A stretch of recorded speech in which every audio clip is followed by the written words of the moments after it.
do you have any updates about your parents? Have you been in touch with them? Yeah, so I was super fortunate to actually talk to my dad today. For the first time in a week, he was able to go home to shower. So I just happened to call my grandparents, and the landline was working. Then dad was at home. So it's such a relief to just hear his voice, to know that not just like know he's alive, but like actually hear him being okay. So dad is in the high spirits, but very tired physically. They haven't been really sleeping for a week. Basically, he's in his mid 50s. He's not in like a super great health, sleeping for a few hours on the cold floor in basically still winter in Ukraine. It's also damn cold.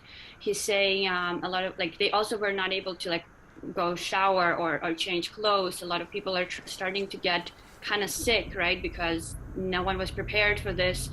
And right now he's in a blog post, so they're trying to protect Kyiv as much as possible from the outside.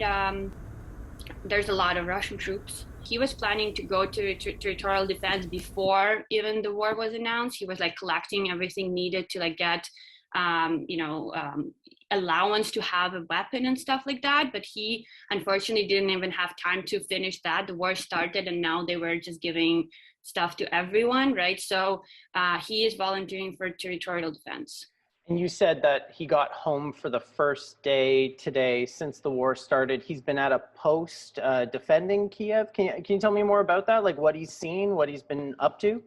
So he is originally they were stationed inside the city, and trying to deal with like diversants. I'm not sure if it's the correct word. Like people from Russian army who are like kind of secretly going to the city, and they were doing marks for like bombing and stuff like that, or just so their primary goal initially was just to stop those kind of people. But because we're losing so much troops, and because there's so many Russian troops around, because it's like the main goal for them is to take the capital, right? Right now, that is in a four-post basically, so a kind of an outskirts of the city. He told me he's like kind of first facing north, but which is bad in for me because that's where the from Belarus they're gonna come. But I think this is the most needed one. So he said they were like on the third line, and yesterday they were on the first line. Like they are the one who like right now gonna face the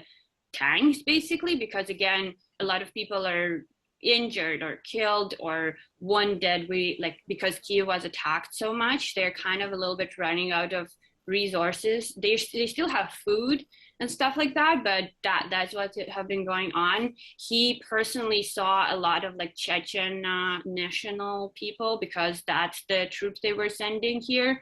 Your dad, has he been forced to fight? Has he been forced to engage in combat with the Russians? Or Yes. really, eh? Do you mind telling me a little bit about I that? don't. He doesn't tell me a lot, to be honest. In the first place, because he's trying still to be cheerful, and like he literally asked me about how my work was today and how my partner was, and I'm like, Dad, like, doesn't really matter how my work is, even if I like, it's like completely out of what's important right now. But he's trying to kind of make me feel like the world is still going, and he's like, okay, you have to keep living even if something happens, like we made everything for you to be there. And I'm like, I don't even want to hear this right now. My mom is not in the city directly, she's like right nearby because they had like a country house there.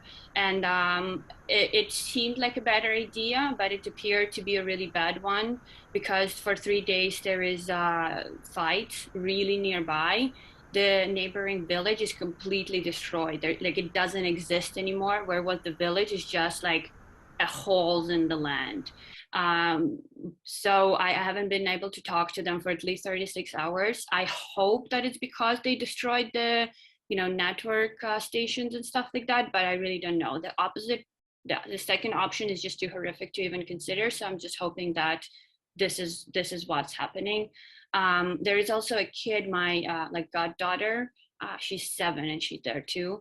So if it would be possible in any way, I would really love if I can take her out. If someone can like bring her out of the country, and I will fly to Europe and bring her here to Canada, that would be awesome. So that's have been on my mind a lot. Lately, my grandparents are in Kyiv itself, and they're on Victory Avenue. This is where my like home apartment is. So there already was a lot of fights nearby, and they've been bombed. But my home is intact. So for now, they're fine. Thanks God. Everyone for praying for them. The problem is that my grandparents in their like mid to late 50s. So my grandma is like 84, 85. I don't remember exactly. She's not able to walk nicely, right? She can like walk from like couch to the bathroom, but that's it. So they're not able to go to shelters. And whenever the air strike sirens happening, they only can go to the bathroom because that's should be the like the most protected part. And that's obviously like even more nerve-wracking because they know in case the airstrikes happen, they're right there, right? So Can I ask, how's it been emotionally, like this roller coaster the last week with your parents in a combat zone and you here just trying to do what you can? the best way I can describe it to someone is imagine everyone you love and everything you love is taken hostage by terrorists, by crazy terrorists with a nuclear power. And you don't know what's going on. You don't know what's going on in their head.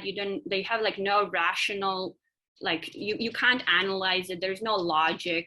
It's just like your family is captured by terrorists who can kill them at any point. This is how you feel. I think people relate in a way that they understand that it's really bad, but I don't think you can really imagine how bad it is up until you will be in this position. And I hope no one else ever in the world will be in this position, because the active war zone in the middle of Europe in 2022 is just unacceptable. I really don't understand how it even happened. Did humanity learn anything from the previous two world wars? It's happening exactly the same way. Ukraine has to win because it's not about Ukraine. It's about the entire world, right? It's a battle between the good and the evil, and people have to stand up. And I know I've told you, like, I know people are standing with Ukraine and all over the world, right? But now we have to I'm asking those people to keep pushing on their governments, because diplomacy and bureaucracy is very slow, and we have to protect our skies, right? So on the ground, my dad is fighting. So many people are fighting. My brother is fighting. My uncle is fighting. My sister, like my cousin's husband, is fighting. And there's like everyone we could have collected. And I know there's 80,000 people of Ukrainian like descent coming to fight for their country, and hopefully some others. Like I know there's Belarusian people fighting. There is Georgian people fighting. There's some Chechen people fighting, right? So I know more and more people are gonna come and help us with everything they could, but I'm not asking people to come and fight like on the ground, because I understand no one wants to die, but at least close our skies. This is like vitally important. I understand this is a hard topic, blah, blah, blah. NATO doesn't want to do it. America doesn't want to do it, but you don't understand. Like they are shelling our cities with bombs right now. Thousands of civilians are dead. Yesterday in Kharkiv, they're going to do it to Kyiv, my wonderful, gorgeous, historical Kyiv. Like it honestly feels like it feels painful. I know it's just the city. I know we're going to rebuild it. But there's Sofia Kievskaya standing there for 1,000 years, and some Russian stupid dudes are gonna bomb it? No, like we cannot allow this. You have to stand with us. We have to close the sky, please. Thank you for sharing your story with me. I can't imagine how difficult it is to tell this story, but it's such an important one, so I really appreciate it. Okay, thank you. All right, see you later.